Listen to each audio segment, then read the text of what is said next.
Welcome to Slow News Day Live. I'm Steve Poikinen. I am just down the road from the most haunted hotel in California. And I am joined by, for the first time, with just the two of us hanging out on a Slow News Day stream. This is fucking rad. Ali Alexandra, the newest fucking, I guess, insane Nazi collaborating, alt-right adjacent, what, crypto fash, red browning, what, I don't know, dude, I don't know. meanie. That's me. Yeah. Good to be here. Good. Yeah. You already know.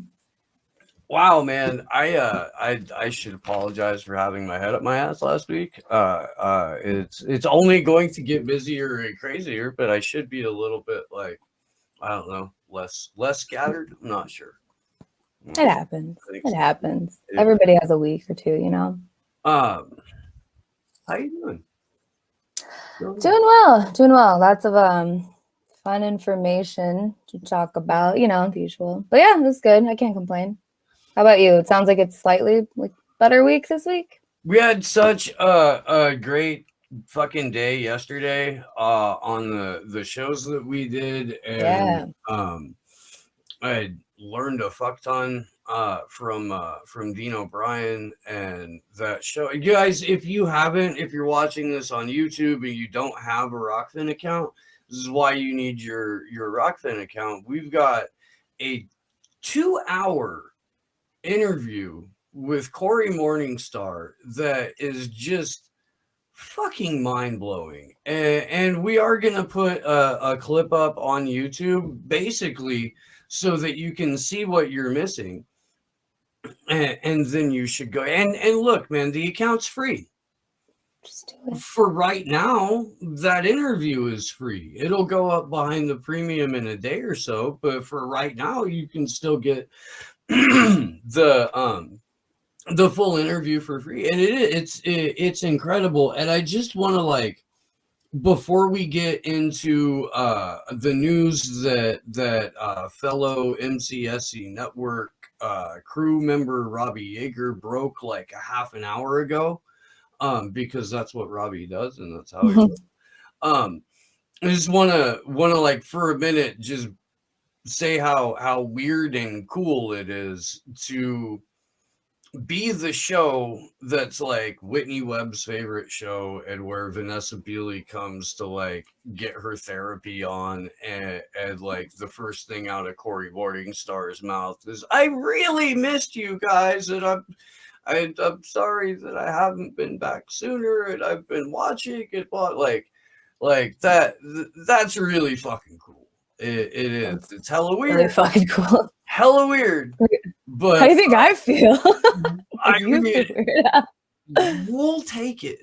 We will. And like, much love to all of those people. And it's crazy because, like, do people treat those three women specifically like absolute crap, you know? And like, like are like scared shitless of them, and fucking they all come here to like relax and kick it. Yeah, it's like they're cool, like just hang out spot where they know they can chill and they don't have a bunch of people calling them God knows what. I mean, like they can handle it, but it's like it's nice to get a break every now and then, you know, just kind of hang out.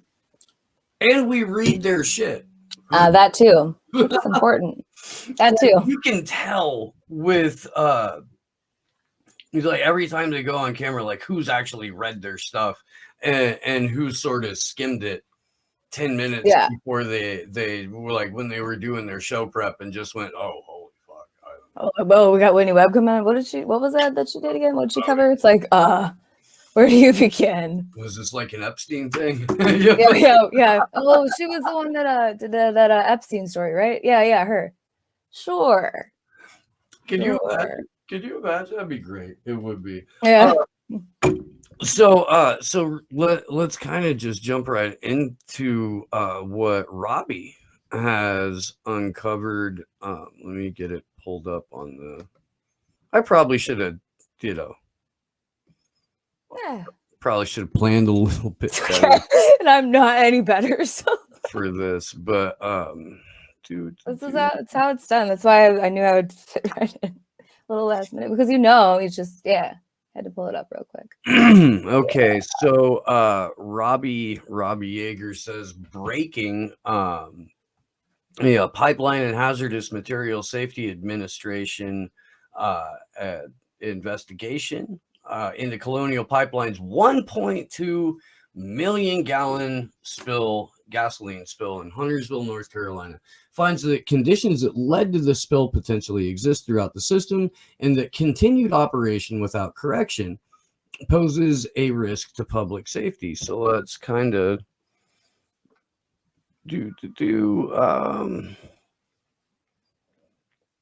the conditions that led to the failure potentially exist throughout the Colonial Pipeline system. Further, Colonial's inability to effectively detect and respond to this release, as well as other past releases, has potentially exacerbated the impacts of this and numerous other failures over the operational history of Colonial's entire system. After evaluating the preliminary findings of fact described below and considering the characteristics of the Colonial Pipeline system, as well as the failure history of that system, it appears that the continued operation of the Colonial Pipeline system without corrective measures would pose a pipeline integrity risk to public safety, property, or the environment. This notice of public safety offense notifies Colonial of the preliminary findings of the investigation and proposes that Colonial take measures to ensure that the public property and the environment are protected from the potential risk. Once again, Department of Transportation, Pipeline and Hazardous Materials Safety Administration, Office of Pipeline Safety. Ali Alexandra. That's not good. I usually go right to like with any story, even if I don't believe a word that the website says. I like to go I want to just go to Colonial Pipeline's website, just the top. They're committed to excellence, safety, environmental stewardship, and first class customer service. Drive our operating philosophy. Please. I'm curious about your thoughts because I will admit I mean this story did just break, so I'm guilty of the skim. So I mean it's awesome he broke this. So the pipeline, the spill goes back to like last year. Okay. And they first said it was like only 60,000 gallons. And then like end of the year, beginning of the year, like end of last year, beginning of this year kind of thing. They quietly released a report that was like, no, it's more like 1.2 million gallons. Oops. And because Robbie is Robbie and he's North Carolina local, like that's where he lives right around there. He was all over this. So like we had him on about it. He's had a really killer article about this up on his up on Medium and then up on his Rockfin. I have for almost 2 months now, at least I think. And like it started to get a little teeny tiny traction, and then of course like something just dumb happened and people went shiny. Yeah, always. Okay. And, AOC got murdered or some shit. Yeah, I heard that happened. And then, but yeah, I mean, Robbie's been staying on top of this thing. This is like the first time that there's actually been any sort of regulatory agency that's issued any sort of statement or investigation into this particular instance, which again, largest gasoline spill in like the history of that pipeline. Like one of the largest gasoline spills in America. And I remember what happened.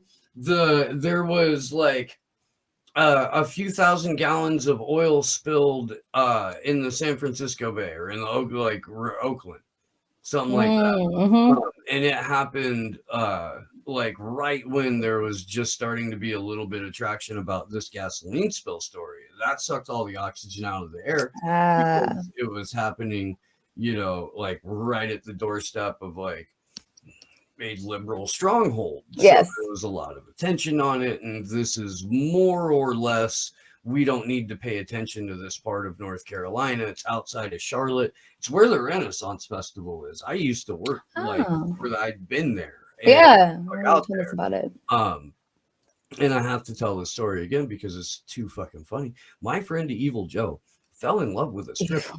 That he said, like, Evil Joe was like always looking for the stripper with the heart of gold. Always. Okay.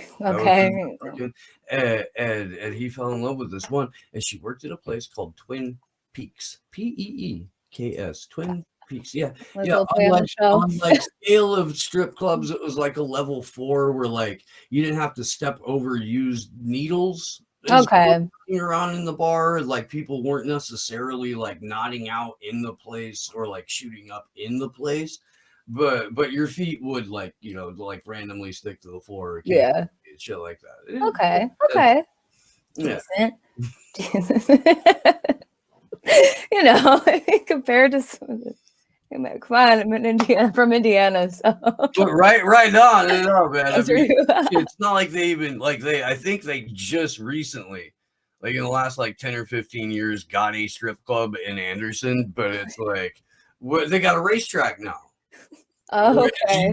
You can't not. I mean, the legalized gambling, there's going to be at least a strip club, and then like adjacent to that. Yeah.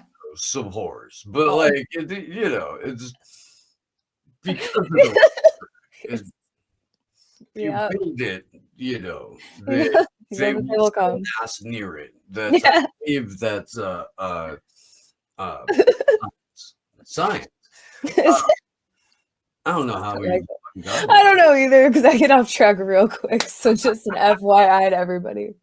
It's because I had to make the comment about this trip. Can I say how happy I am to have another Hoosier on the show, though? Like, it doesn't happen that often. Usually Kevin Gastola comes on, and he's, like, the only other person from Indiana. Yeah, man. Yeah, Danny Sherson was, like, stationed in Indiana. Okay. Something like that. But, like, Evansville doesn't really count, dude. It's basically Kentucky. Yeah, it's Kentucky. Yeah, it's Kentucky. I'm acting like there's so much good in between. You know what I mean? Like Northwest Indiana. Give it to Kentucky. No, but Evansville. No offense to Evansville, if anyone from Evansville is watching, but they know. The only people out here at the Santa Cruz Mountains that are from Indiana originally came from Evansville, and I'd like tell people they're from Colorado because they lived in like Fort Collins for 2 years before they moved out here. They're like, yeah, no, from Colorado, we are. No, that's funny. Anyway, Evil Joe, and no, it's just that was right outside of Huntersville.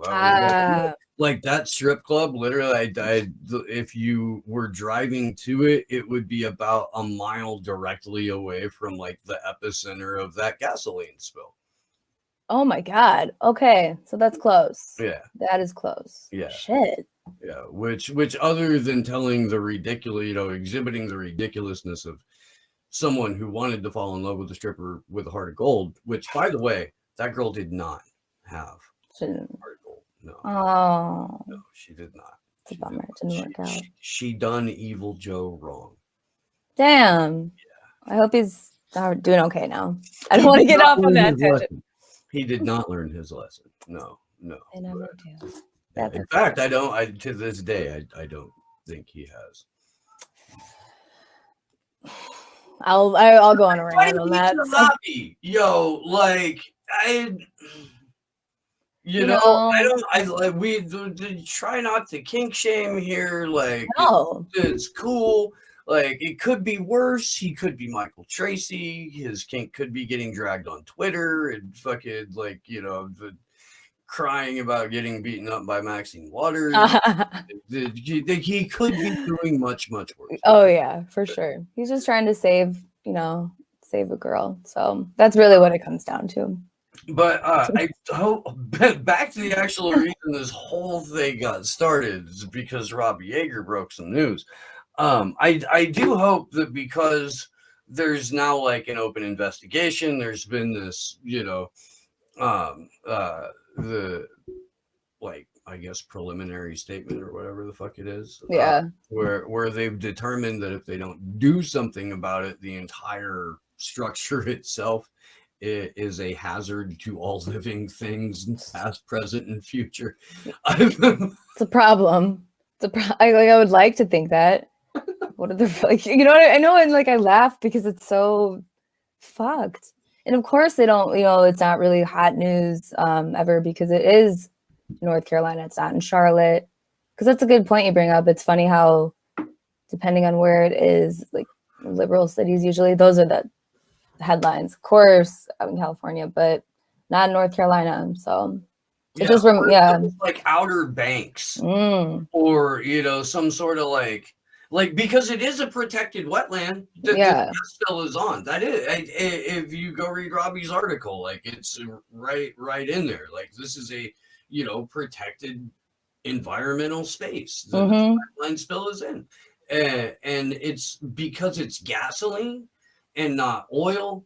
It gets treated somehow differently, like it can't destroy everything that it fucking sits on and soaks in and absorbs into, and damaging fucking all the way out to the ocean, because it gets to become part of the groundwater and part of all of the waterways that go out to the Atlantic.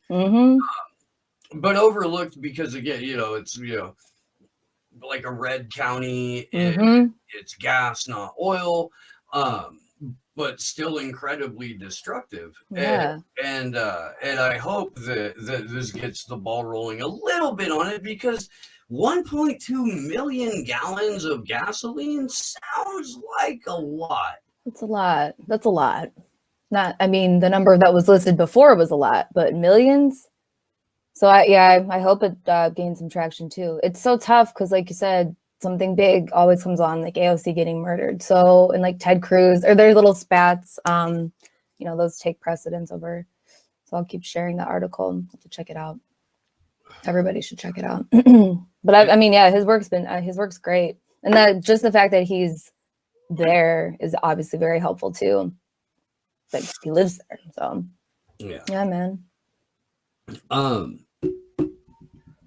The AstraZeneca experimental drug that people are either volunteering or being shamed into being test subjects for got itself suspended on Prince Edward Island, one of Canada's provinces today. They're saying, do not give this shit to anyone ages 18 to 29.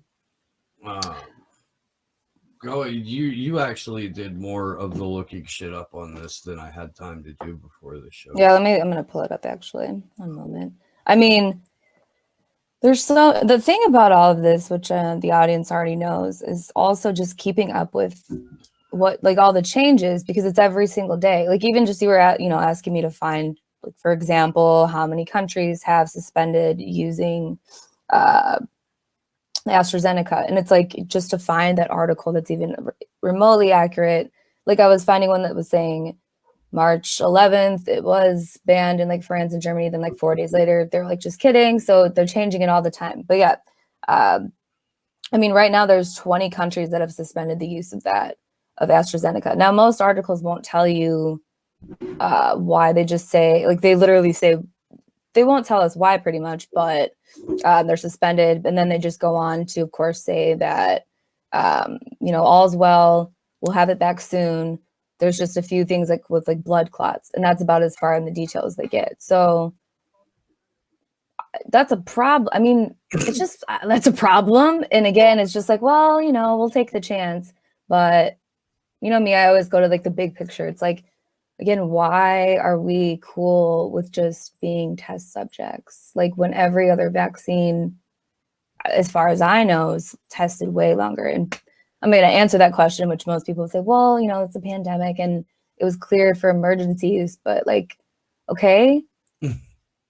So is that supposed to make me feel better? But what constitutes an emergency? Because if 6% of the people who get it aren't dying, it's not a pandemic. Right. So it's not a pandemic. So is it still an emergency? Is it an emergency if 0.6% of the people who get it die? Is it an emergency if you have to have 2 or more comorbidities to die and get it labeled as your cause of death? Right. Where is the emergency? Like I don't understand why people haven't wrapped it. They heard the word pandemic and just uncritically repeated it. Mm-hmm. And I can't stress enough how fucking dangerously stupid that is. And I can't stress enough how we need to address that out in our real world situations. Like, because I agree with my friend Ryan Christian. I agree with Jamie Deluxe.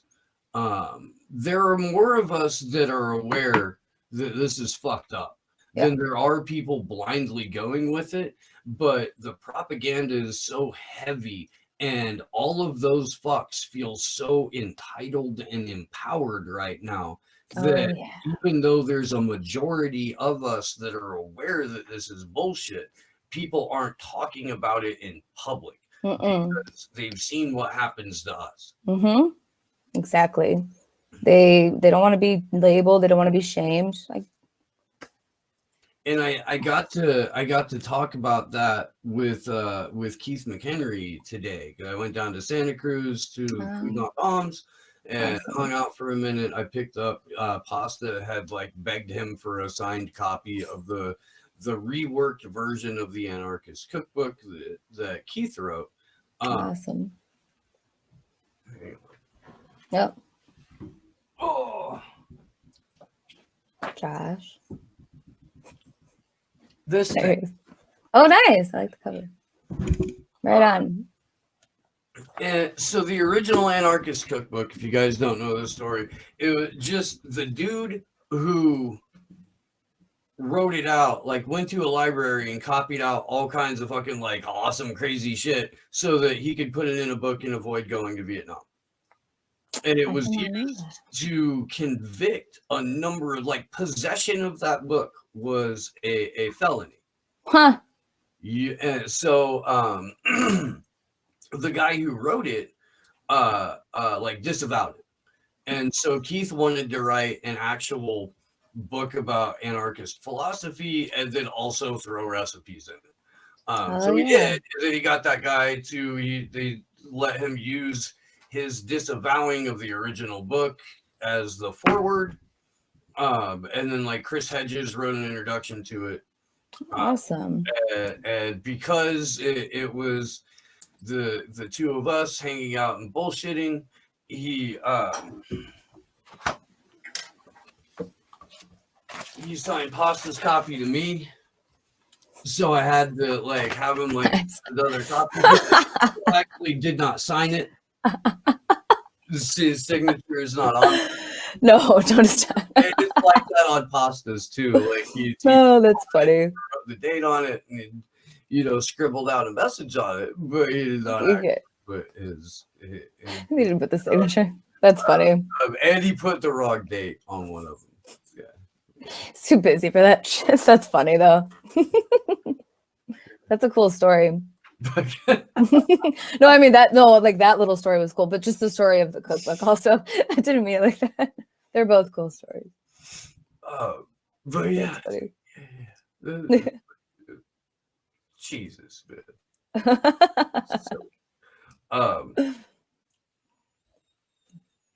So we have 20 countries that have suspended or outright banned AstraZeneca's experimental drug.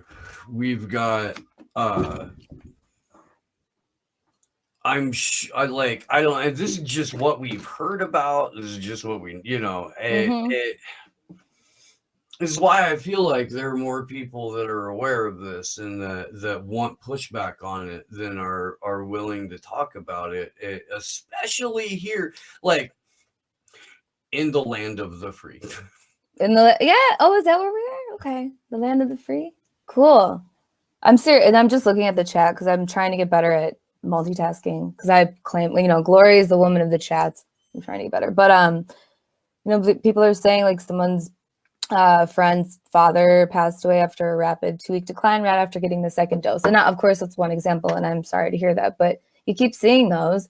But those people that have something to say about like, hey, no, it didn't actually work out great, you know, after getting the vaccine. I don't know if that was necessarily AstraZeneca, but my point is those are never covered. Why? Like, again, this is just for like, you know, people that aren't seeing it. It's just, I would love for them to kind of mull it around. Why isn't the news telling me about this?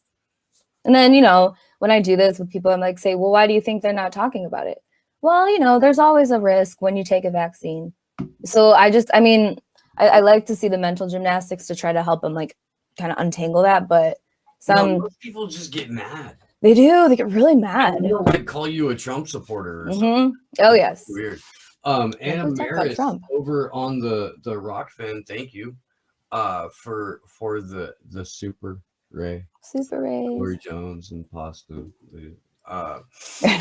This fear mongering is seriously tearing people apart. My own parents are so captured by the MSM narrative that I'm permanently uninvited to any future family events until I get vaccinated. Dude, that sucks. Damn. I don't want it. I don't think it's safe in the least. I don't either. I don't. And look, man, I'm gonna be like perfectly honest with you guys. You can. I have been called crazy before, so I'm not like scared. But like, I mean, to me, this is where we stop being humans.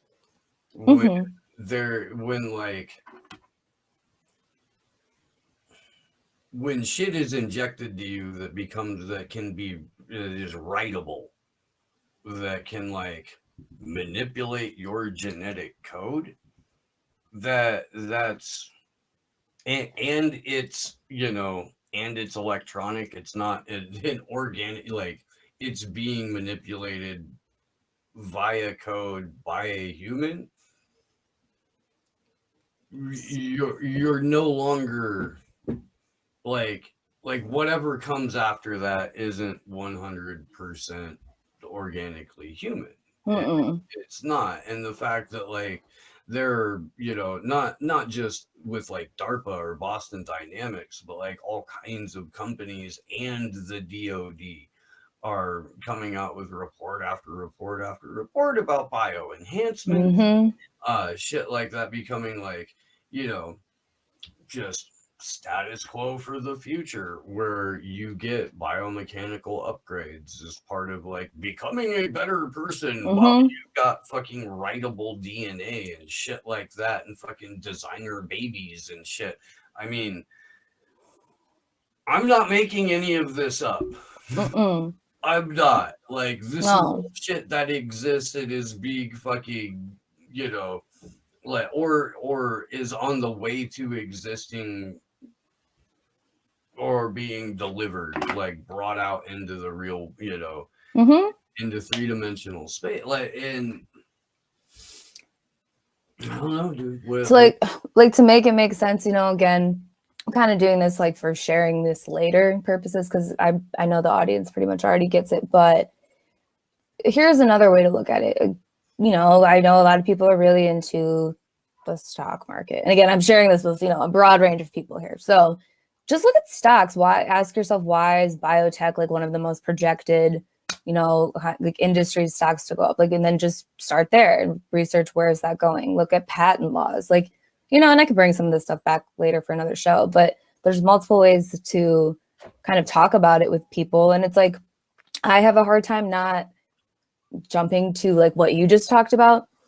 But then they're like, well, like, show me a source. I'll show you a source. Are you going to believe me, or is it going to make sense to you? That's kind of what I'm just really trying to like learn how to like make it make sense to all kinds of people, because it's like, that shit's next level crazy. I understand that we've always have wanted like a cool, you know, like human / whatever robot, weird science fiction movie, but that was life kind of thing. But like, this is beyond, it's beyond fucked. and I'm not into it. There's Like, no cyborg movie that's like people are just hanging out bullshitting and everyone's happy. Like it's no, always war of man against machine. it Like really is. I do fucking, and you're like, hey, you know what sounds good? Singularity. Let's get there. Let's do. You know, Like, you put just the brakes on that just a little bit. just a little bit. Like, I don't want this. I don't think a lot of people do. And like, again, you know, it's just a lot of this stuff sounds cool, like biotech. It just, you know, like there's different words that they'll put out there to be like, okay, like it's the way of the future. Or Bill Gates or whoever told me it was cool to do it. And then you see people like with their posts on social media, like, I got the vaccine. And look, because I understand why like people are taking it. And I'm not I mean, I've taken them before.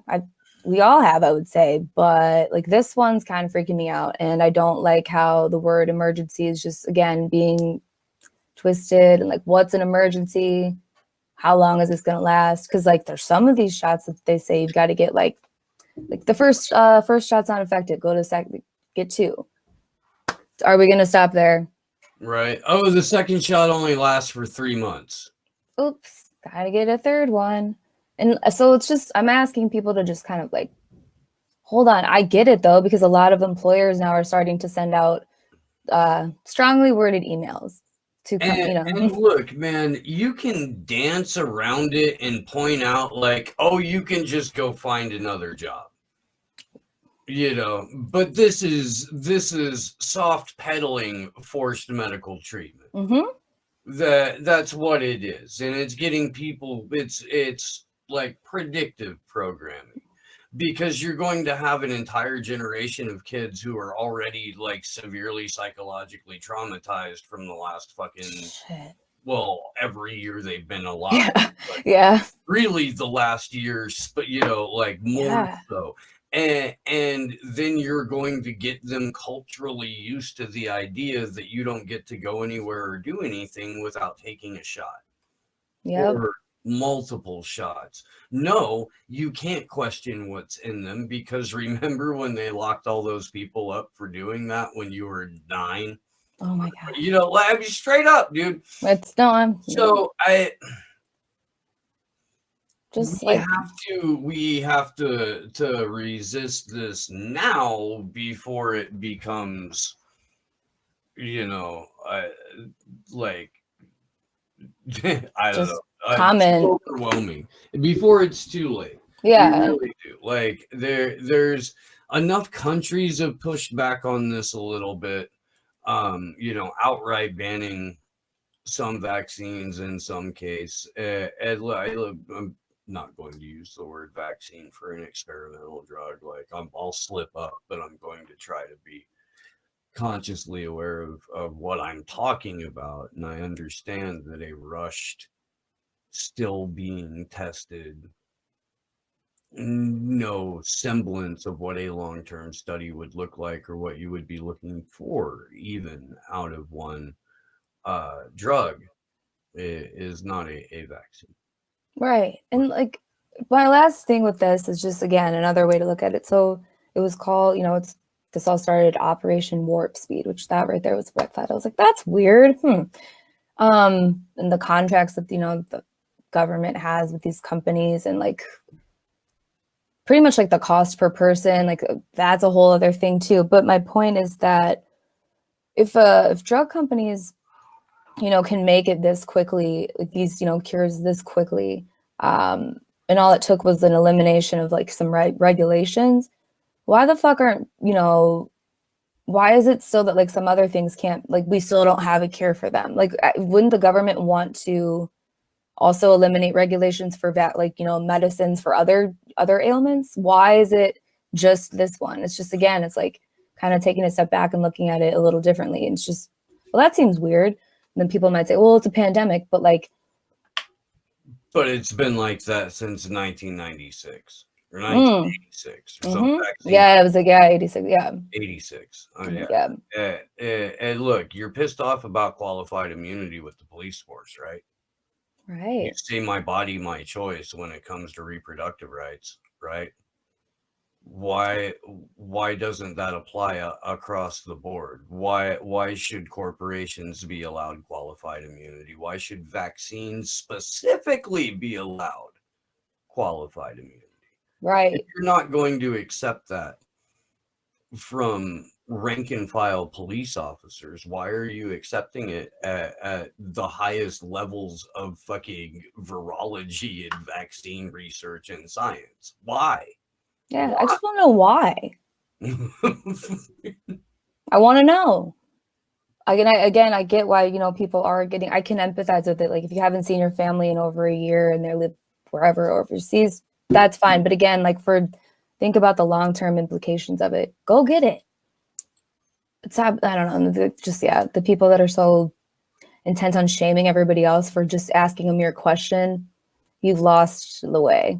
Well, and the people that gave in already and allowed this whole like, okay, man, we'll just make it for international travel and yeah, be okay with it. Fuck you. Sucks. Yeah. Fuck you. Fuck you. I mean, fight back against it. It's just it's like, yeah, I get it, but I don't know. It's sad, man. That's sacrificing everybody so you can catch a flight. That's selfish. That is setting that precedent, saying it's okay. I'll suck it up and not push back against being the test subject without informed consent or the ability to understand what the thing you're shooting into my body does to me or what it will do to me. If to catch a flight, yo. Like, thanks. Sucks. They don't think of it like that though. They think it's looking out for each other. Propaganda is so fucking heavy because they're being told that like we're selfish for wanting to know what the untested, unproven fucking batch of chemicals that you just shot into my bloodstream does to me. Like, is that a problem? Like any other thing, like concerning bodies, you know, why not this? No, just take it blindly. So can it do to me what it did to Marvin Hagler? Guarantee you that dude was in better shape than me. It didn't work out well. And the countless other people. Fuck, man. But then it's like, imagine, you know, being like the family members of those people that passed away mysteriously after. It's like to have that, it's not a burden, but just to have that on your consciousness and knowing that, you know, if you say, well, we don't really know what happened, but he did take it a couple days before he passed or whatever, a couple weeks or something developed after, we can't explain it. Doctors, they can't explain it. Like imagine having that on you and just, you know, not feeling, you know, I can imagine like you can always just say, well, it could have been the vaccine. Because you got people that are like, well, no way. Okay, well then somebody's perfectly healthy. They take it again. Like what would a reasonable, you know what I mean? It's just like, guys. Well, if a butterfly flaps its wings, then suddenly that like latent cancer you had might kick in. But it's not the vaccine because that's crazy talk. Yes. That's QAnon shit. Ah, yes. Of course it is. Which is the narrative. Well, I mean, we saw this coming. Do you want to talk about that for like? I know we're gonna try and do like a thing on it, but just as a holy fuck, this happened. Holy fuck! I was like waiting for this documentary to come out because it's on HBO. It's called Q. Yes. So to answer your question, yes, I want to talk about it a little bit. This shit was wild. Like I knew it would be bad. Again, everybody was like, "This sucks." I'm like, it wasn't supposed to be good, guys. It's a beautiful example of narrative management. And this is something that, you know, this is like my wheelhouse. Cause it's like, if you see it, you're like, okay, I see where they're going with this. It's bring up the queue, people bring up coders, everything online, like digital space, bring up, of course they try to mix in different things like free speech laws and they try to almost like warp those.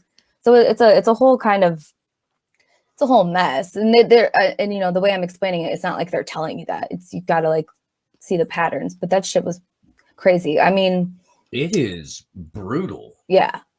They literally run an animated sequence that draws a straight line from anonymous to the Capitol insurrection and like fucking QAnon.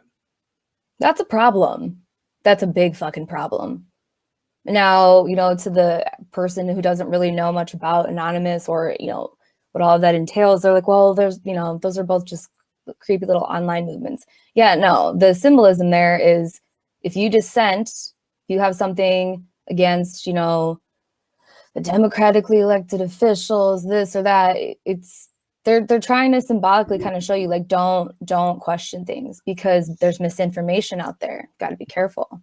They deliberately conflate the origins of like Anonymous, the hacktivist collective popularized by Guy Fawkes masks and a number of high profile and politically charged wonderful moments of cyber activism. They try to so that had its origins in 4chan. Yes. Had its origins out of B in 4chan. And because 4chan, whatever user registered anonymous, that's where that came out of. No, the current batch of, and in fact, there was an anonymous op launched against QAnon. It's ongoing. Like the old school Anons from that era that this documentary intentionally conflates with Q and to deliberately fucking poison all of that activism. Dude, makes me very angry. Yes. But yeah, they came out of 4chan and QAnon came out of 4chan. There was a split and a like weird moment where they moved to 8chan. This is sort of poorly explained in the documentary. Yeah. The documentary itself has like no one who knows a single goddamn thing about QAnon in it. No. And that's pretty blatant throughout. Yeah. Like nobody actually had, and they got the guys from 8chan on there giving interviews. Like talking about how they basically hate each other and shit, the fucking, trying to like downplay what 8chan is and like, oh yeah, no, it's just that's your labor of love project. It doesn't generate money. It's never gonna. We're not really into it. We kind of let it, the kid, like it's a thing. Yeah, we let it go. We were young and stupid. Sure. And the guy who put up the money for 8chan has a collection of human suits. He does. Oh shit. He got a fucking temperature controlled fucking closet where he's got a rack of fucking skin suits. That dude is creepy as shit, dude. Yeah. Yeah, that's to say the least.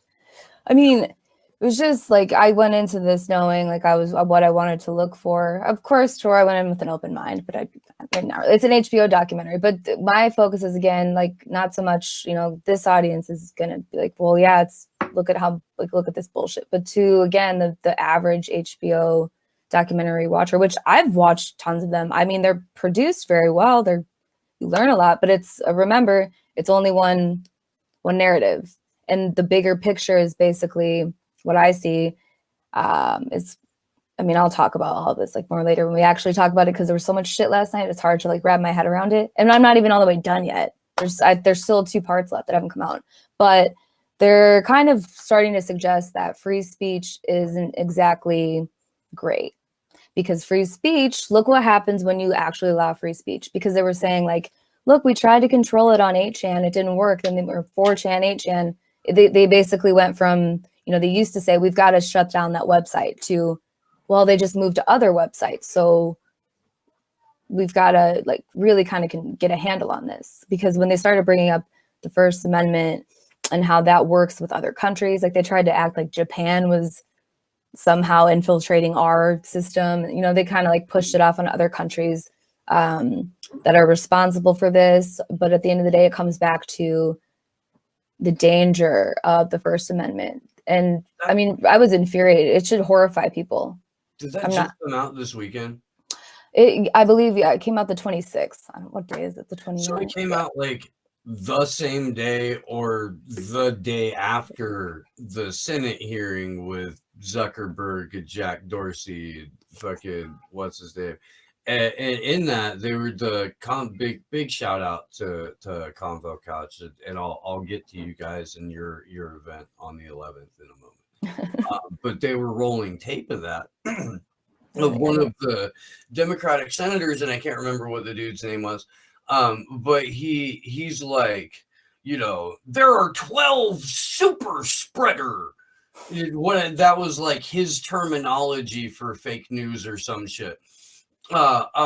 Sites on your platform, or are you going to remove them? And like grilling. These guys are like, hey, yo, like, we've got stuff that's supposed to do that. And like Dorsey sort of pushed back a little, but everybody's got to remember that he's not even the majority owner of Twitter. Thank you. Yes. People don't think about that. That's the fucking public face that you see, because that's who you're used to, and it's who you tag, and it's who you get mad at, because you can't actually go to Saudi Arabia. Exactly. Remember Saudi Arabia and this guy? Does anybody remember this? The guy, he's just the front man. There's a board here, the shareholders. I know. So while there's a Senate hearing for what, like the 5th time in a year or some shit, where these guys have been dragged in front of some committee to like act out some kabuki fucking theater. Yeah. But the day that happens, or like right after that happens, where the subject of the hearing is how better to censor and how to filter more information, and how to like best navigate narrative management through social media censorship, this Q documentary comes out that is just absolute fucking, I mean, garbage. Yeah. It garbage. is. And what they want the viewer to walk away with is to like, further view their relatives or neighbors, or fucking, half their town, or most of their town, or the next town, whatever it is. They want the viewer to view those people as crazy domestic terrorists. Just, yeah, they strategically pick everybody. It's not like that's nothing, none of that's by chance. And like they picked, they could pick a lot of different people from these different groups, but they pick someone that's comical, like to looking. They just do, because they want you to associate these things down the line. It's Jordan Sheridan interviewing somebody at a Trump rally. Yes, exactly. That's the tactic. Exactly. That's how it's done.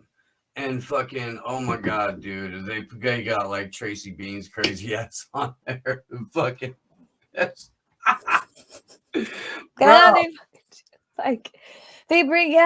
my god, and the other lady, I don't know her name. It's just like the crazy John of God's on there for a minute. Like it's all the grifters are there. Yeah. It's like it's a fucking just a fuck show of grifting, the fucking con artist orgy. It's ridiculous. Yeah, dude, it really is. We had like a super chat on YouTube. Way the fuck back. I want to make sure that I don't ignore it. There it is. Yak yak. Yeah. Says straight Gattaca. I don't know what we were talking about then. Yeah, I agree, sir. I agree. And transhumanism and shit. Oh yeah, man. Fucking universal soldier style fucking programs. I'm not even kidding. That shit's ridiculous, dude. It's crazy. So right now at this very moment, there are 86 people watching on the YouTube. There are 38 on Rockfin. We should switch those. We should. And again, if you haven't made the Rockfin account, it's free, and we have fucking exclusive content on it, including 2 hours that we did yesterday with Corey Morningstar. That is fucking epic, dude. It really is. I'll watch the rest of it later. A fantastic show. Like to the point to where, like, when I showed up to Food Not Bombs today, the first thing that Keith says is like, wow, I was just listening to the thing with Corey from yesterday. Nice. You know, and he's like, I haven't been able to finish it yet because I had to show up here, but I'm gonna get back to that thing. And like to have a dude have a dude like Keith say, even watch like when he first hit me up, he was like, hey, I watch your show, and I'm like, you gotta be like, oh shit. Yeah. You know? You're just like, oh really, me? But yeah, fuck yeah, of course. I'm on the other side, so I'm like, well, duh. You just bring the good guests on that just like that's going to talk about it in long form and not get into all the other nonsense. It's just, again, go into like what's the root of it. This show has been, I don't know why, I really don't, dude, but we get the best fucking guests on the planet. Really. Pretty fucking awesome. And did they like love coming back and like we become their favorite show? Because it's just, I mean, I'm really excited to be here. Thanks again for bringing me on. I wish it fucking didn't embarrass me so much, because then I'd be like, tell your fucking friend, you know, you go do it like I can now because she's not here, you know. Yeah. No, it's just because people really want just kind of conversation and the truth, and it's so muddled, which blah, blah, blah. We know. Everybody here knows. Just got to get it out there more. And get on fucking Rockfin, because clearly, based on this HBO documentary, that a lot of people are going to be like, oh, you're being dramatic. I'm fucking not. That's this narrative. That's the narrative. They're accused bad now. Who's going to be bad later? Why are they bad? Oh, because they believed some crazy conspiracy theories, blah, blah, blah. It's like, who's deciding what's a conspiracy? Who's deciding what is wrong? It's just like all Anons are QAnon. Yeah. If they get away with pulling off that narrative, we're fucking rioting, dude. Like, seriously. I mean, that when that happened, I was like, oh shit. Like I kind of figured they'd go there, but they just did that direct line. It's like, okay. It's like, okay, so that's what we're doing here. Went to the trouble of paying for animation so that they could draw a straight line. It literally drew it. Literally fucking drew it. We got to figure out, and Josh, you weren't there. I don't even know if you're here right now. I know you were fucking ordering food and kicking it. Yeah.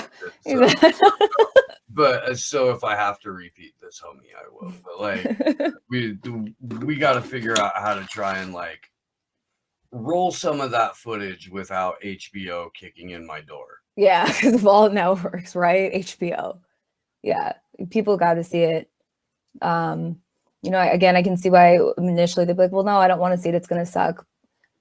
If you're just watching it like as is, but if you have a little bit more context, it's quite telling, because that's what you're going to start to continue to see in other mainstream narratives that are coming out. You're already seeing it, but it's not just going to be QAnon. I mean, and look at how much influence HBO can have over like the very online community. Oh yeah. Look at what fucking Game of Thrones did to people. Look at what Shameless did to people. Fucking like for a time, dude, people online were going absolutely apeshit over what Bill Maher had to say on HBO. Yeah.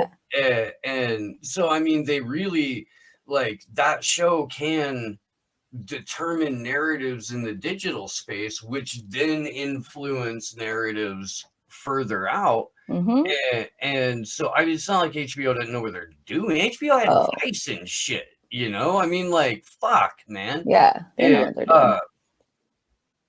They're looked at as like, okay, well, you can really kind of get some truth out of the network because they don't, Like, wow, look at this. Yeah. I can't remember who it was that called Vice war porn for hipsters, but it's so fucking accurate, dude.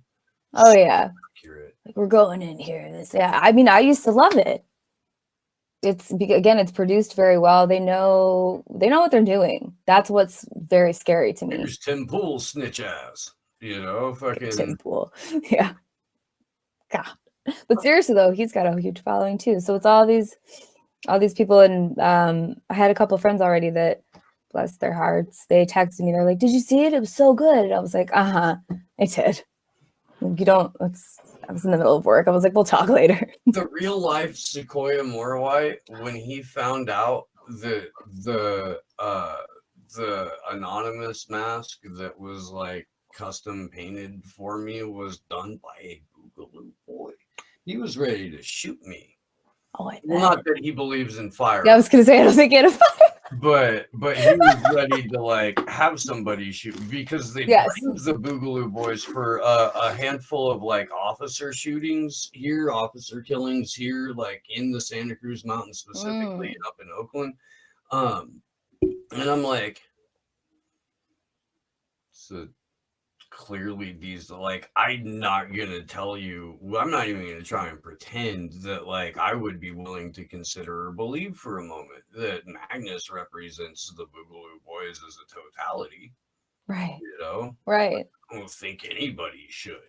No, you know, I don't know the people here that call themselves Boogaloo boys. I don't know any of them. You know, they fuck it. Like Santa Cruz held a number of anti-war protests that I went and came out for and covered. There were some Black Lives Matter protests that I came out to pass out some WikiLeaks pamphlets and fucking propaganda and paraphernalia and shit. And I didn't see anybody that I, was like openly wearing the outfit or anything like that, so I don't know who they are here. And I asked him if he did, and he was like, "What?" And I'm like, "Have you met any of these people?" No. No. How do you because we all saw. What did you see? What did you see? Well, I saw they were tweeting about this, like, don't you know? It's like, okay, so then you go back to like, okay, so you haven't met anyone then. You didn't see it. Okay, just wanted to get that clear. Then they always just like, it's so mad at anything. It's my favorite tactic. Because it's just like, I'm going to be calm while you lose your shit, while I'm asking you a question that I know you would ask me if the roles were reversed, because you don't believe a damn, you won't take anything I say seriously unless I've given you 75 sources, only sources, of course, that you approve of. You get where I'm going with this. It's the mental gymnastics, man. Yeah, of course, real life Sequoia was like, well, no.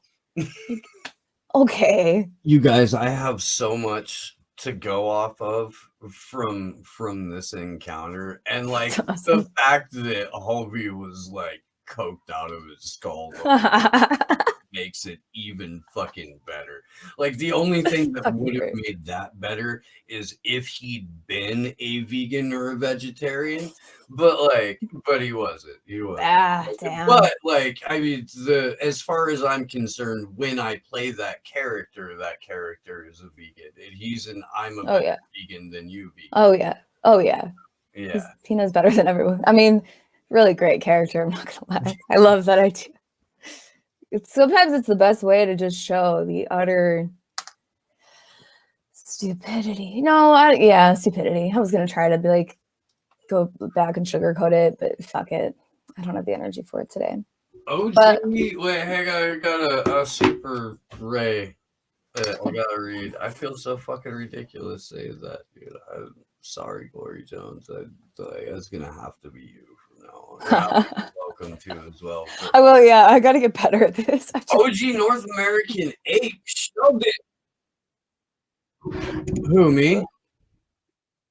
Okay, Sheldon. Sheldon hung out in DC when we were there like 2 weeks ago now.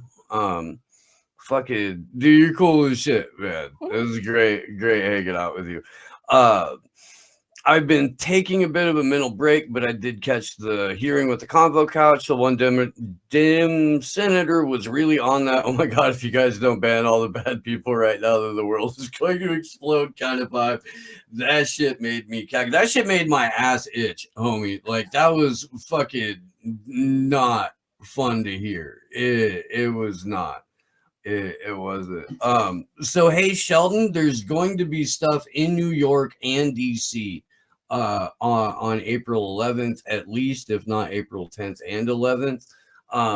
And wow, I mentioned that. April 11th marks 2 years since Julian Assange was illegally and violently trafficked out of the Ecuadorian embassy and into solitary confinement in a maximum security prison for being a publisher. We need to make some noise for that because it is absolutely insane. So on St. Patrick's Day, we had clovers for Assange. We are calling this one, we're basing this one off of the hashtag We Are All Assange. It's been the thing that we've most consistently used when we've done the Friday tweet storms for like ever now. And it's fucking true. And it is. And in like going along with that, there will be a fuck censorship protest that's joining us at the one that we're doing in LA. We were talking last night in a meeting. It looks like it's possible that some of the Roar Media ladies may like represent fuck censorship at a Seattle We Are All Assange event. Hoping that picks up and does it. I'm hoping other protest groups feel like they can join this. Yeah. Because we are all Assange means you too. That you know, like, it doesn't matter what your cause is, its success depends on your ability to communicate it to people who don't already think like you think. So kind of necessary. Yeah. So and I gotta make sure I connect with this woman like today after the stream, but Rachel Brunke has a thing that she does called the Cold War Commission. She's an LA activist who has like a started out, or it's still ongoing, I think, but like Burners Against Imperialism. And she wants to be a part of this. Like, that's perfect. Yeah.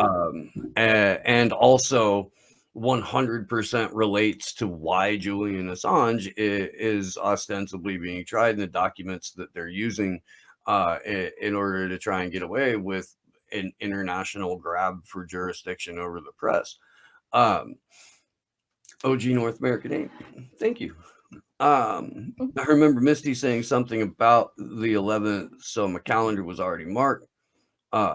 Yeah, so yeah, I know that NYC Free Assange is doing a thing, and I know that Action for Assange is doing a thing in DC, which got like fucking way bigger than I thought it would be. There were like a half a dozen people in the first fucking planning meeting last night, and there's like 3 of the people that I know are going to be there weren't there.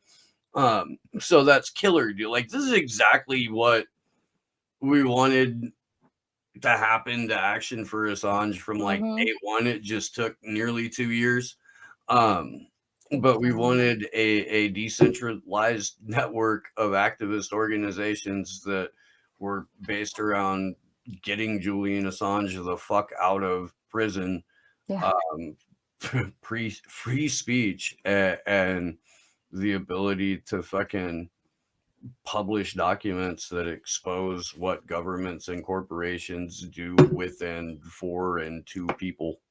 Yeah, I mean, it's time, everybody. And I understand there's a lot of other stuff going on too, but I guess I've gotten to the point where, of course, I'll listen, but I can probably guarantee that a lot of it you can still connect back to a lot of what we're talking about tonight, just with that documentary, which they did show Assange in there. They just a brief moment, but they strategically put a little shot of Assange in the HBO documentary.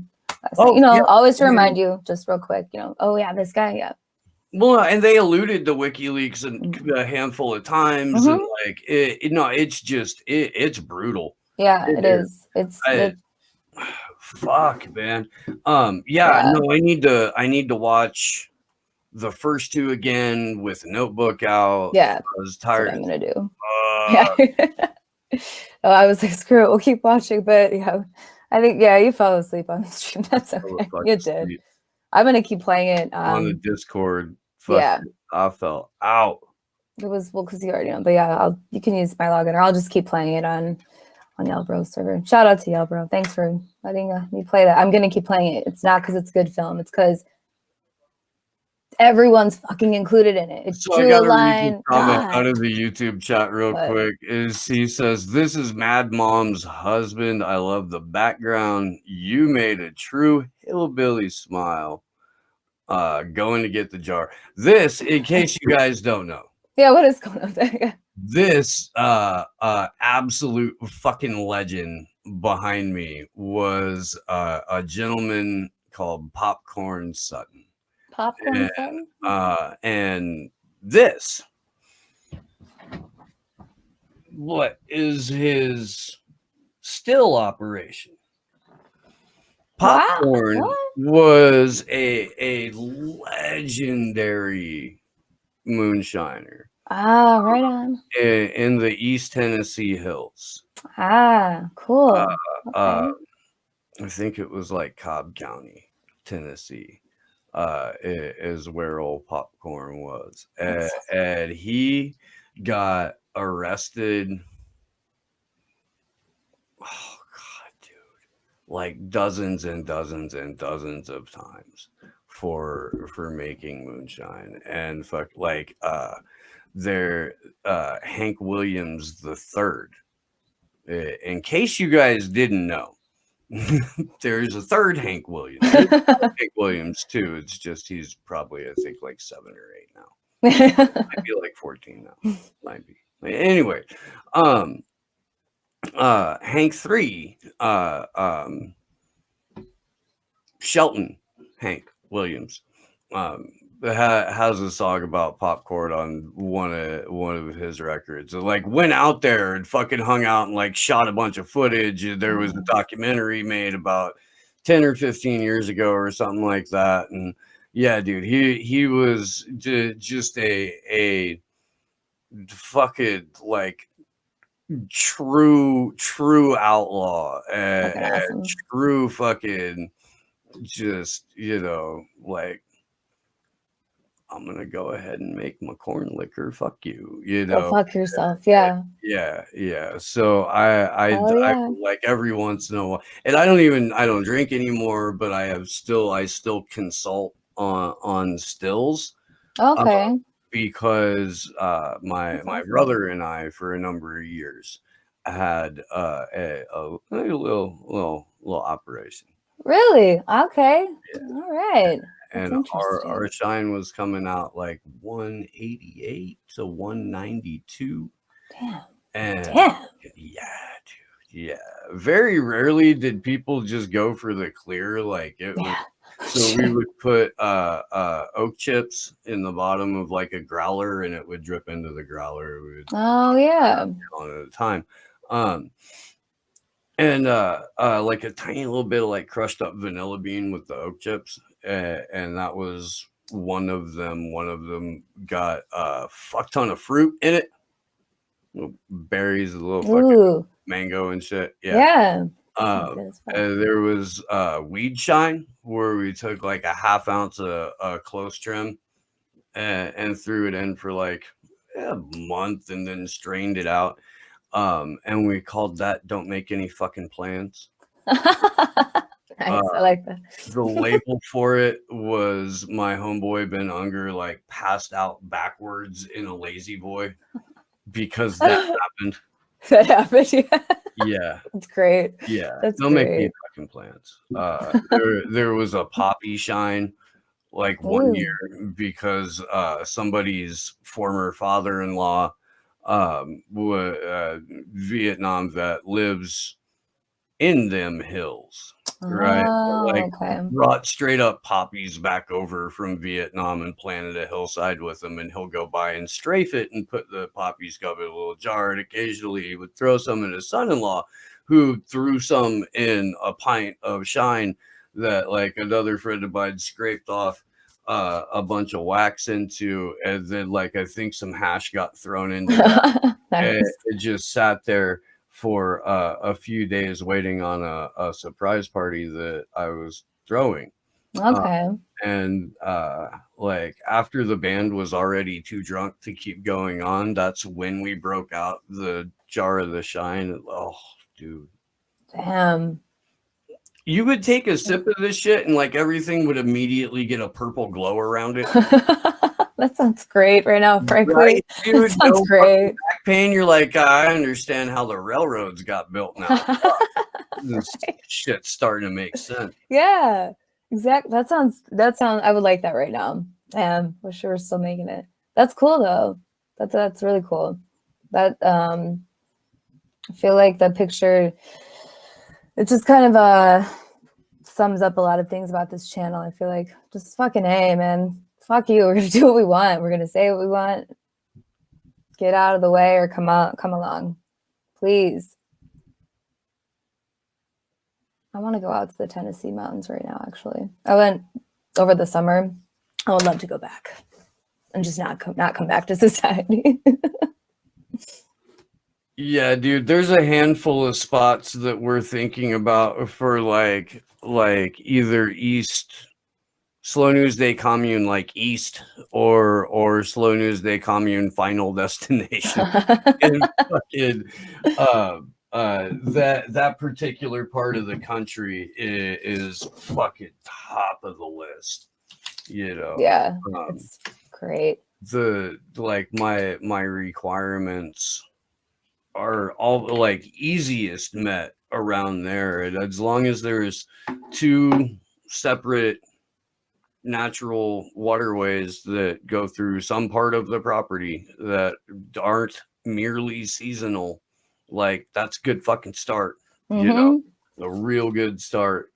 4-wheel drive only access, you know. Mm-hmm. That's gotta be yeah, you know, like it's, I don't know, I feel weird because I also want to be able to like have people out that aren't totally petrified of the fact that you would have to have a 4-wheel drive vehicle to get to your but at the same time, like, do I really want those kinds of friends in my life? Probably not. The real friends are gonna find a way. They'll just not be scared. I mean, yeah, don't be petrified. Yeah, I don't know. I actually like that kind of stuff. It's like people would be like, "You?" I'm like, "Yeah." I'm from Indiana, so it's like, not that that's a mountain. There's no mountains there, but no. You know. Oh my God! When I was a kid, we used to allegedly borrow cars and make pipe bombs and go up to the Indiana dunes and fucking set them shits off. Oh shit! Raise hell up there, dude. God. Fuck it up and then like haul ass 4 hours back down to fucking Anderson. Oh my God, that's fucking hilarious. Except yeah, you can't even. Well, I think it's open now, but I'm sure it was closed for COVID. But also sinkholes. I think a kid. Mm-hmm. He made it out alive, but it was scary. Yeah, you just heard about that. Yeah. Shit. It's freaky. I don't know. Those dunes are eerie to me. They've always been really eerie, but that's. I wonder if those pipe bombs had. That's what I'm thinking, man. I'm like, was it the fucking pipe bombs? Allegedly? Shit. Somebody. You heard it here first. I was just like, wait a second. Right when you were saying that, I'm like, wait. Crap, I gotta call my sponsor. No, I don't. Shit. We're like, Steve Boykin. That's Oh, fucking man. hysterical, Oh, dude. shit. That's fucking funny. Yeah. Yes, San Francisco steals its water from Yosemite. That is absolutely correct. True story. True story. I don't think we're gonna have time to go into Whitney's article, like, because we've already been on for like an hour and 20 minutes. But I do want to commemorate what I believe my official nickname for this dude now is Secretary of Corpse Creation and Resource Acquisition. Secretary of State. This guy, what's his name? Tony Blinken. Blinken. Yes, Mr. Blinken. Pasta calls him Antony. I never actually finished promoting the April event, so I'm gonna do that real quick. So I'm focused here. Well, and I got to call Fee and figure out for absolute 100% sure where the location of the press panel on the 10th is. But on April 10th, we're organizing a press panel style event, and it's probably going to be at like a restaurant or a brewery. So hopefully like on a back patio, where we could do this shit, like where people who are in LA are still comfortable with being around ish other people. That's a real concern. Yeah. But we're going to invite local LA independent media. Yes, all of them. Definitely not expecting some of them to show up. But hey, but they're all getting invited, and local organizers, and we're going to address broadly why the Assange case matters to them, why it impacts them, why it personally affects what they do for a living every single day, or what they do, as their calling every single day. Mm-hmm. Because it does. And then we're going to do the exact same thing, but specifically. The Pasta and Fear are going to have a censorship panel. I'm pretty sure that Rachel from the Cold War Commission wants to have an anti-war panel, and was talking about having the guy from Project Censored on for that. And then we'll do the Assange panel. And I really I think these need to be happening everywhere. I think everybody's local activism community needs to have, a meeting where somebody is laying it out there for why it matters. I definitely think that wherever independent media resides, they need to be reminded of why it matters. And look, I mean, these things, they can be fucking fun. We're gonna make it fun because it's us. And not only are we a fucking absolute joy and delight to be around, but we really fucking know what we're talking about. You guys do. So that'll be awesome. That's April 10th. I believe 2:30 to 4:30, but again, I'm gonna have final details tonight, and then hopefully we can get a graphic out by the time the vigil goes live tomorrow. April 11th, 2-year anniversary of Julian being trafficked out of the embassy. We're going to, in Los Angeles, assemble at noon at the CBS Plaza. It is on Sunset and Gorman.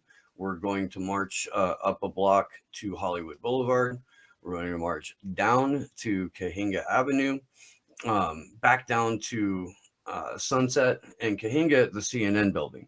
And it will be the We Are All Assange protest, the Fuck Censorship protest, the Cold War Commission, and whoever else can fucking come in. Look, man, if you are anywhere near Los Angeles, get your ass down there. Allie is going to be there. I'll be we there. are going to have the entire Slow News Day crew together live in Los Angeles I'm so excited for this event. Yeah. Can you fucking dig it? Come on, man. It just, like, just come out. What do you have to lose, honestly? At this fucking point.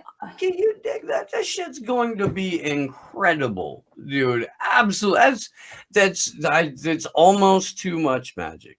It is. Yeah. Almost too much magic. I'm excited. But dude, that is going to be great. Oh yeah. It is. So and there are events internationally. This is an International Day of Action. There's also going to be events all over the U.S. So you say, I was telling Sheldon, who was nice enough to give a super ray, which all of you are encouraged to do as well, because we're going to be doing the show full time. And fuck, do we need your support? We really do. New York City Free Assange is having an event. Action for Assange is having events in DC, North Carolina. I think Cleveland, Ohio. Right on. Where else? Denver, Colorado, Boston. Maybe Tulsa, maybe Minneapolis, Seattle. Nice. Like, you guys, this is what we wanted out of this. This is what we wanted to see happen, man. And it took a couple of years, almost 2 years, but fuck, dude, we came every week for like 91, 92 weeks in a row now. God damn. To do the Assange Vigil. And now we've got, we just had a successful International Day of Action. We're about to have another. This thing is, building. It is like proof of concept right here. That's fucking fantastic. And the only reason that happened is because you guys went, well, if those idiots can do it, it can't be that hard. So thank you. It's impressive what you guys have done for helping us prove this concept that you can have decentralized activism that fucking stands up for the shit that fucking matters, and not the shit. It does. It's easy to do. Not the shit. Yeah. Already funded, already has all the resources. All you have to do is show up and get handed a t-shirt and a sign, and hey, you're a fucking activist now. Like, there you go. And it's post-partisan at this point. That's why I got one thing on my mind, and it's just talking about by design. Fuck, man. By design from day one. Argue later. It's the first thing. It's the first thing we are, and everything we've ever said about us. Action for Assange is a post-partisan. Everything else. Deal with the other shit later, because we don't have time. There's not much time. I did look around you, look everywhere. It's like, oh, it'll stop soon. All dissent eventually will be a problem. Any kind of going outside of the narrative, and Julian Assange is, the top of that. So yeah, it's post-partisan, and that's what we need right now. Like, argue later. But don't you want to have some place to even have the option of arguing? I think so.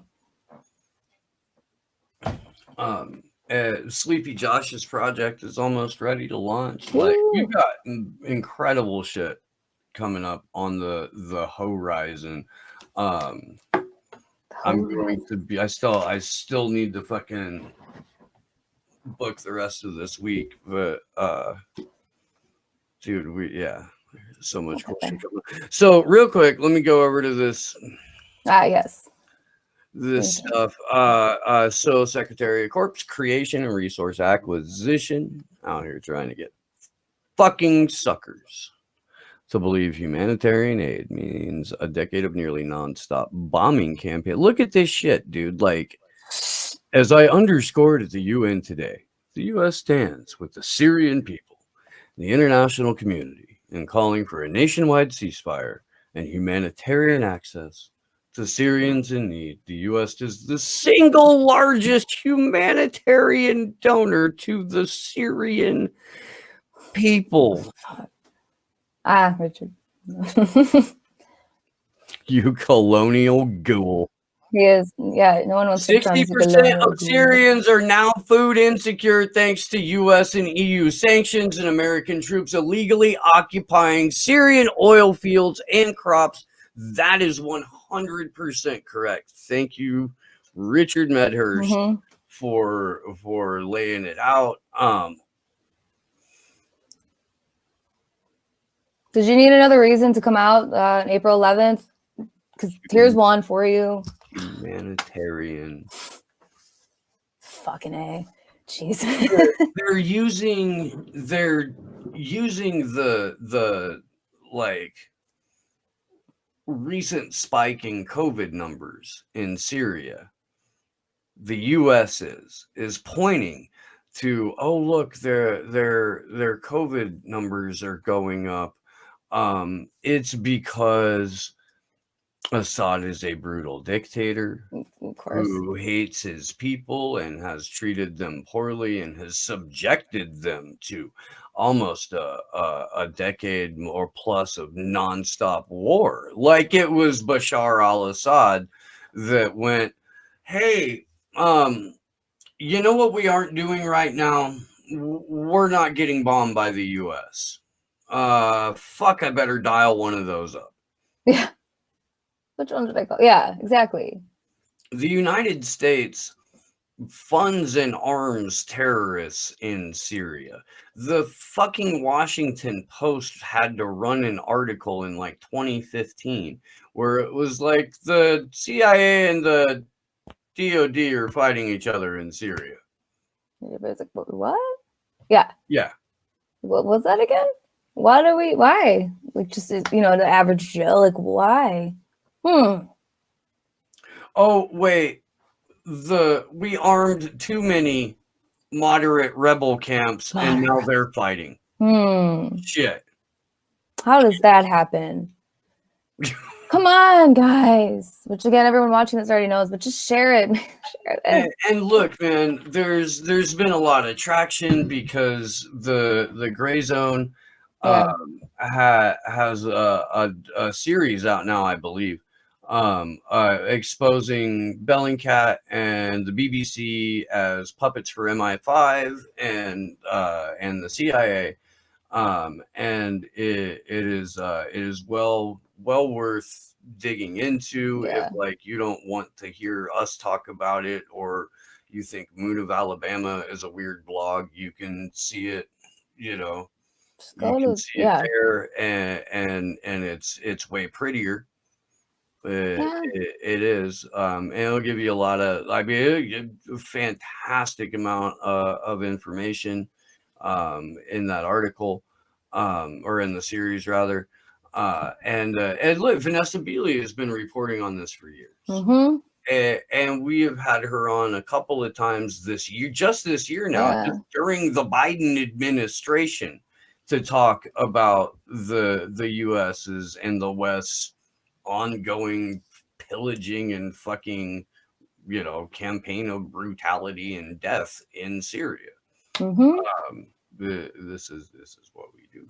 That's what we do, and we just, good old propaganda that just either plants a seed in people's heads, months before, like, oh, Assad, bad, this bad. It comes up later, so then it normalizes it over and over and over again. It's horrific. It's not news to anybody here, but I don't know, man. Like, the rest of the world, there's other countries too. Like, of course, the neocons, neolibs are always going to say, we're the best.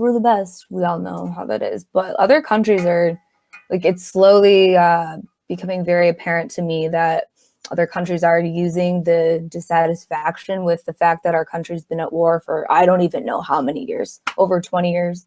They're using that against leaders. Because I think it was Blinken. He looked like a chump when he was talking with China. That was not long ago. And yeah, he looked like a fucking chump. I mean, they are chumps, but it's rather amusing. He's like, how are you going to tell like anyone else about like humanitarian actions? Like, look at your country. Look inside your country. What's going on there?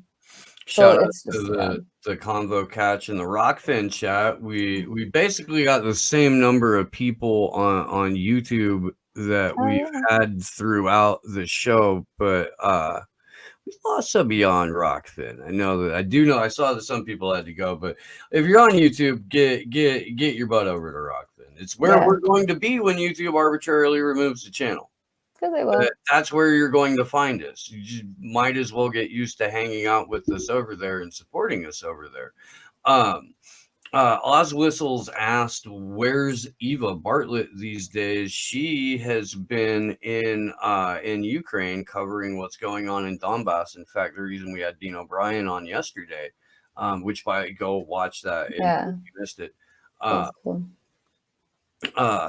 We had Dean on because Eva said, "I will happily come on and tell you why I moved out of the Mideast and why I am up here and why I'm covering this, but you need to have Dean on first so that you can understand what's going on and get his perspective because he's been there longer."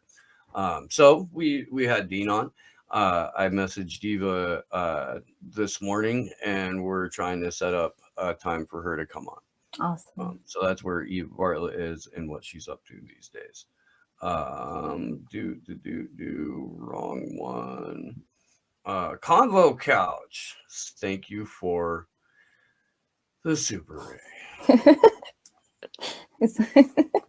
I'm terrible at this. He's like, get glory. It is always appreciated. Thanks. USA can be explained as taking away money from poor people in a first world country and giving it to rich people in a third world country. It never goes to help those in need. I mean, that's 100% right. Sometimes it doesn't even make it to the rich people. Oh. Like the NGOs rob it. Sometimes they need a warlord in their pocket for a month, so they let the truck get knocked off. You know, like it's. But yes, largely that is how USAID works. It goes to a front organization, and then a number of civic societies that the CIA already owns get awarded contracts, or it's a certain defense contractor friendly fucking locals will be able to like build the school. Yeah.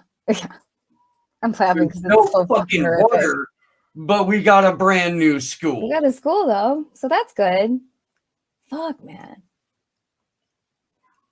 And it's got like Charles Koch's name on it or some shit, Totally. Thank you, Mr. Cook, right? All right. Well, we should go ahead and wrap. So there's a Assange Vigil tomorrow night. Thursday, I don't know who's going to be on, but that's going to be a fun show.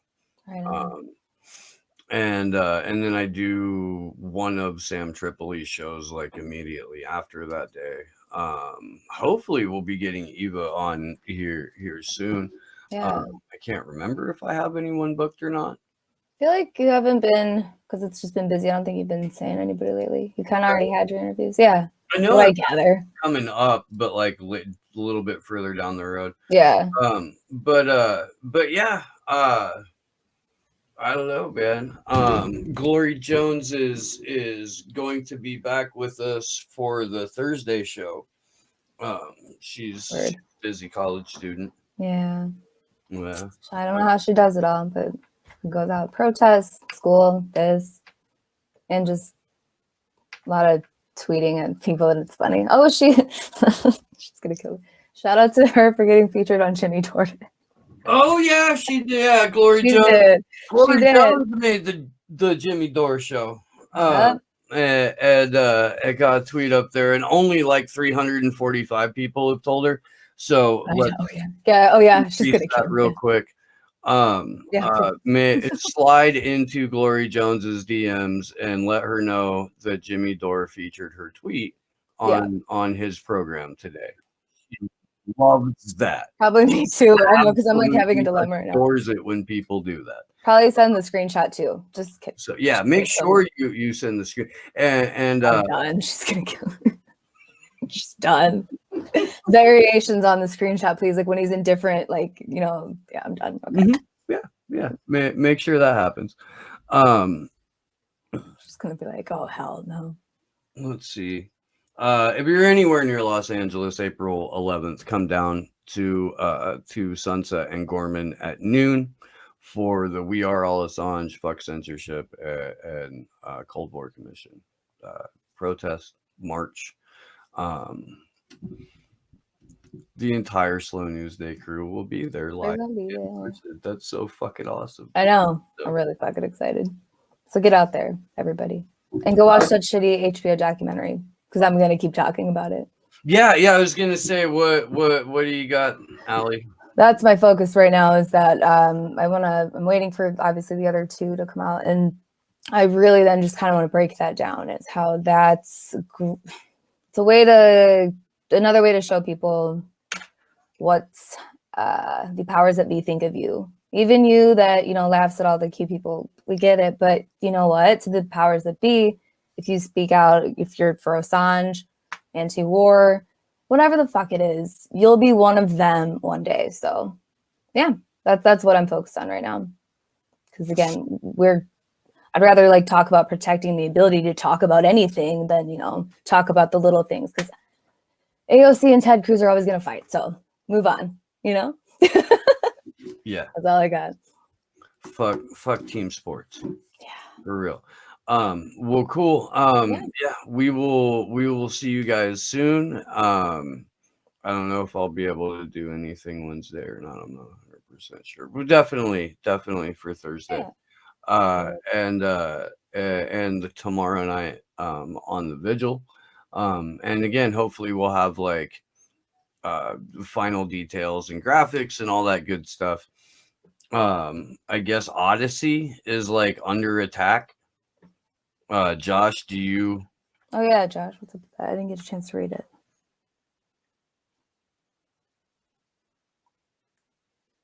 Oh, okay. I've got it in the Union of the Unwanted Telegram. Dear Library and Odyssey community, we're reaching out to you today as part of our continued commitment to transparency. Today, the SEC filed a complaint against Library, creator of Library Blockchain and video sharing platform Odyssey, alleging that the sale of library credits by Library Incorporated constitutes unregistered security offerings. First and foremost, it is important to know that this complaint is not aimed at you, your library credits, or the content you create, but rather the status and sale of library credits by Library. The SEC's complaint seeks to stifle innovation, accessibility, and creativity inspired by blockchain companies like Library. The complaint also fails to acknowledge the concerted steps taken by Library to comply with the law and to conduct its business in a forthcoming and transparent way. Library not only complied with the SEC's investigation over the past 3 years, we have produced thousands of documents, provided our executives for testimony, and devoted several thousand hours of team member time to deal with this case, a heavy burden to bear for a startup. As we will show in our legal defense, the Library token is not a security, but a commodity. Library never engaged in an initial coin offering, and we never conducted a securities offering. Nonetheless, Library has sought to comply with Know Your Customer and anti-money laundering principles, despite the fact that the Library token is not a security. Unfortunately, under the harsh and impractical standards asserted by the SEC in its complaint, library credits and many other blockchain tokens would be deemed securities, leaving uncertainty and confusion in the industry. So that's what this is about. This is about destabilizing crypto. Of course. Operate in good faith. The SEC's inequitable complaint and the relief it seeks to threaten to destroy the blockchain industry as we know it. This case is about more than Library. The outcome of this lawsuit will impact the essential viability of a technology that has spurred innovation and creativity and promoted accessibility to the public at large. We are asking our community to help us spread the word about our fight and to express your support online. Please share this letter on your social channels and use the hashtag #HelpLibrarySaveCrypto. Learn more at helplibrarysavecrypto.com and please sign the petition. Creativity and promoted accessibility to the public at large. We are asking our community to help us. Somewhat expected, but I'm not surprised. But people got to realize it's more than just that app or library, this is bigger. See what they're doing? Fuck, man. And how does that play into Rockfin and Ray? Josh, do you know? Okay.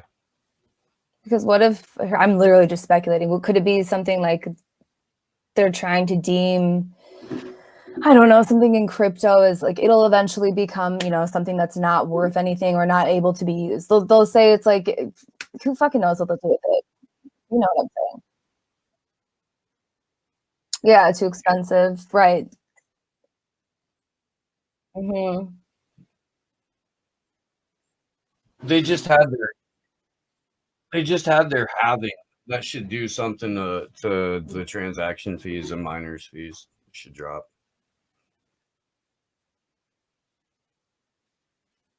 I know. It was, yeah. And why do they have any interest in this? You ask everybody. Homework lesson. Okay, for sure. The market and even just how information's exchanged, and yeah, it'll be interesting. That's not good. That's not good at all. So definitely share that. I want to look more into that. Okay, you guys. Big thanks to Sleepy Josh. Yeah, man. On them ones and twos. Thank you, Allie. Thank you. Fucking awesome. I'm glad that I'm not glad that Glory wasn't here. Oh, yeah, no. Shut up. I'm not glad that Glory wasn't. Yeah, I'm not like nothing like that. Dude, I'm really looking forward to being able to dive through that documentary with you, like break that apart and hopefully like go into some of the principles behind the documentary and how it got funded and shit like that. Mm-hmm. I can't wait. So that'll be good. Good shit. I love you guys. I do. Thank you to everybody out there in the chat. Thank you to everyone who is watching on Rockfin. Go make the fucking Rockfin. Do that. It's where we're going to be. If you like the show, if you're watching the show right now, if you're in the YouTube chat, we need you over on the Rockfin. Just go make an account. You dig what we do here and you want to see us continue to do it, and you want to see us do more shit like out in the streets and fucking like better footage from Chloe when she goes to do that. Like, I need to buy her a camera. I can't do that at the moment, but hoping that here shortly I'll be able to do that. And I have to go back to my day gig to finish up that project. Now my boss is finally healed, so I go back tomorrow. I'm basically going to be working every day until I leave for LA, and then I'll be working every day until we're done to that project. And then I might be going up to Murder Mountain. Woo! But more on that later. Yeah, I love you guys. We'll see you soon. Bye, guys. To us all.